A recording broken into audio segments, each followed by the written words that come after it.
everyone, and welcome to my channel, Grief, Life After Loss. My name is Lindsay, and today I'm going to be discussing secondary losses.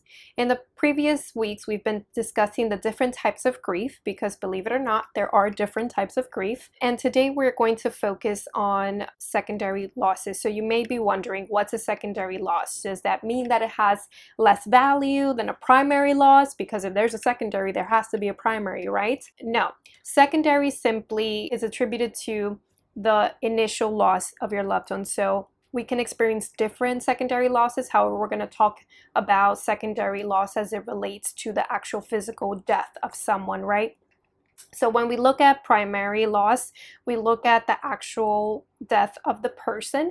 And then sometimes people think that that's the only loss you experience, and then your grief experience simply relates to the actual death. In actuality, once the person dies, that's like pretty much only the beginning of the upcoming losses, right? So there are several losses which I have discussed on my Instagram page briefly, where it's not just losing your loved one, you're losing the future, you're losing the present with them, you're losing those special moments that you once were able to share with them, right? So those losses are considered secondary losses. Today, we are going to be focusing on three actual categories of the different possible secondary losses that people may experience after the loss of a loved one, because there are plenty. So the first category is very concrete losses.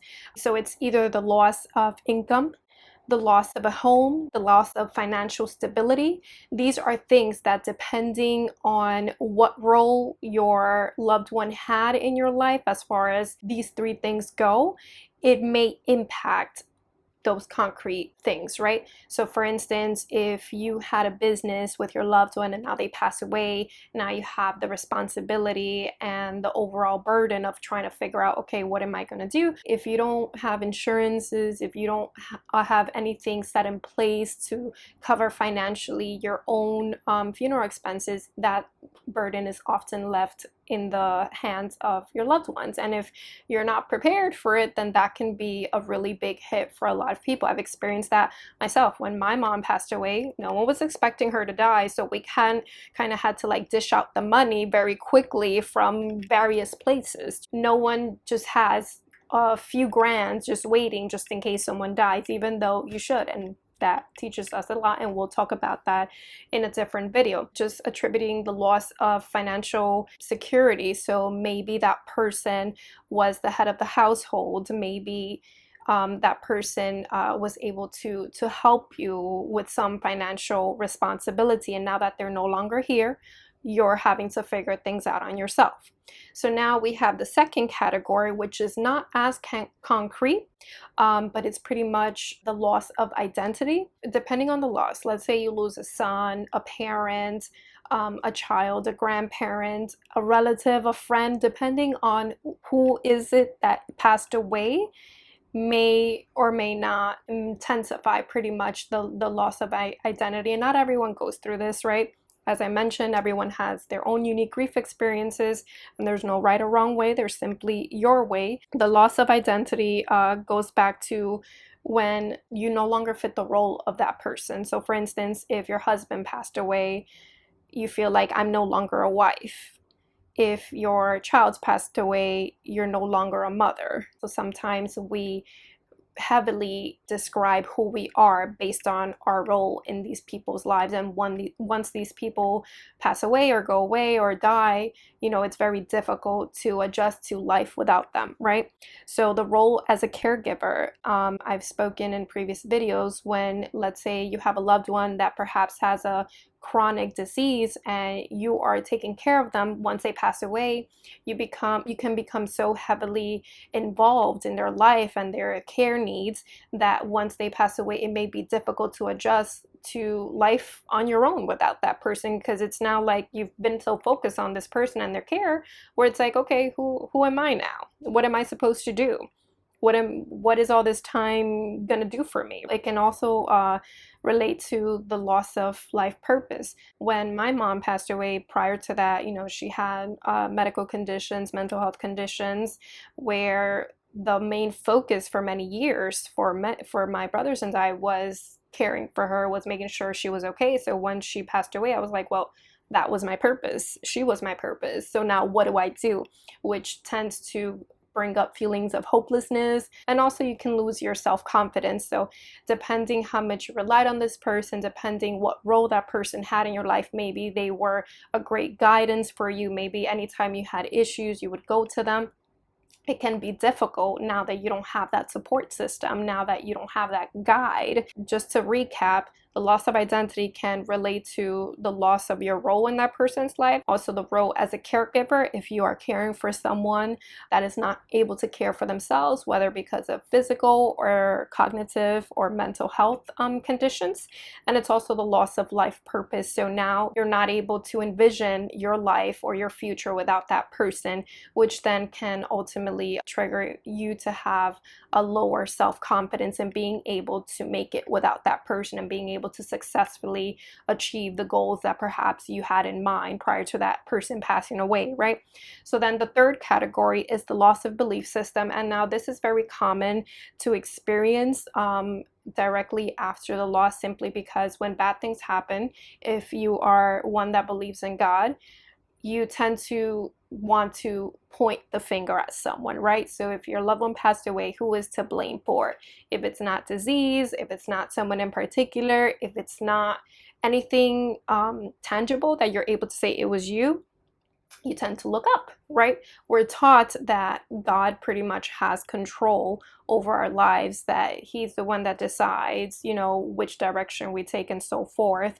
Again, this does not apply to everyone. I understand that everyone has their own belief system, but if you do believe in God, specifically Christianity, specifically Catholicism, and other religions that this may apply for, then, you know, this is for you in terms of understanding how our belief system can be impacted based on what we're taught from early childhood, right? We tend to look up and say, why could you let this happen? Why did you do this? Or why did you take my loved one away? I know I did it. There was times where I told family members or even friends, like, I'm so angry with God because he did this to me. You know, just because you may lose your faith, just because you may feel hopeless about your belief system, does not mean that you cannot return to it, right? So you can get angry with whoever you believe is the divine, whether that's God, the universe, spirit, whoever you believe that is, but also there can be, as time passes by, some reconciliation, right? So you may think about it, perceive the death and the loss very differently